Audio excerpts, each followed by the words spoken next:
ఏంటి స్వాతి ఈ టైంలో ఇక్కడ? ఏం లేదులే, నువ్వు వెళ్ళు. ఏంటి స్వాతి హ్యాపీగా ఉన్నట్టున్నావు? నువ్వు మా లైఫ్ లోకి రాలేదుగా, అందుకే చాలా హ్యాపీ. ఇంకా వాడితోనే లవ్ లో ఉన్నావా? నేను నీలా వదిలేను కదా.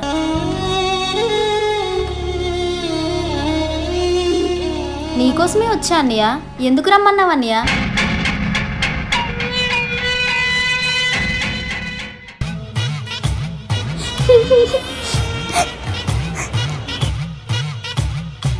నీ కాలు పట్టుకుంటా అన్నయ్య, వీడియో డిలీట్ చేయ అన్నయ్య. చేస్తాను కానీ నాతో కూడా ఆ వీడియోలో ఉన్నట్టే